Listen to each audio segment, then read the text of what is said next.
অন্যতম শীর্ষস্থানীয় শিল্প গ্রুপ প্রাণ আরএফএলের উদ্যোগে রাজশাহীতে দীর্ঘ ২২ বছর ধরে বন্ধ থাকা Rajshahi textile mill Barendra Rajshahi textile limited হিসেবে পুনরায় যাত্রা শুরু করতে যাচ্ছে।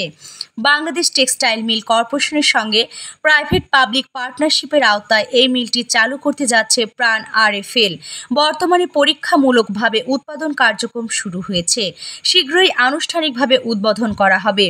প্রায় ২৬ একর আয়তনের এই কারখানাকে প্রাণ আরএফএল পরিণত করতে চায় উত্তরবঙ্গের সর্ববৃহৎ পরিবেশ বান্ধব শিল্প প্রতিষ্ঠানে। শতভাগ রপ্তানিমুখী এ কারখানায় তৈরি করা হবে বিভিন্ন ব্যাগ, জুতা ও তৈরি পোশাক। তাছাড়া এখানে একটি আধুনিক কল সেন্টার প্রতিষ্ঠা করা হবে। ২ বছরের মধ্যে ১২,০০০ মানুষের কর্মসংস্থানের লক্ষ্যে প্রায় ৩৫০ কোটি টাকার বিনিয়োগ পরিকল্পনা করা হয়েছে।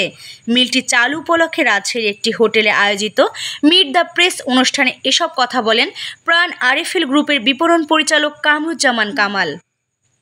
মিট দ্য প্রেস অনুষ্ঠানে কামরুজ্জামান কামাল বলেন, আমরা মনে করি দেশের উন্নয়নের জন্য ঢাকা কেন্দ্রিক দৃষ্টিভঙ্গি থেকে বের হয়ে আসতে হবে। তাই আমরা উত্তরবঙ্গের এই বৃহৎ শিল্প প্রকল্প শুরু করছি।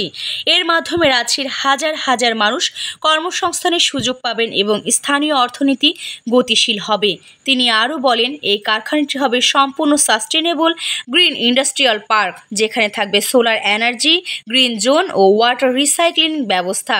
কারখানাটি শতভাগ রপ্তানিমুখী হবে। অনুষ্ঠানে প্রাণ আরএফএল গ্রুপের অঙ্গ প্রতিষ্ঠান মাল্টিলাইন ইন্ডাস্ট্রিজ লিমিটেডের নির্বাহী পরিচালক আনিসুর রহমান, প্রাণ আরএফএল গ্রুপের ডেপুটি জেনারেল ম্যানেজার জনসংযোগ তৌহিদুজ্জামান ও বরেন্দ্র রাজশাহী টেক্সটাইল লিমিটেড কারখানার অ্যাসিস্ট্যান্ট জেনারেল ম্যানেজার শরীফ উদ্দিন সহ গ্রুপটির ঊর্ধ্বতন কর্মকর্তারা উপস্থিত ছিলেন।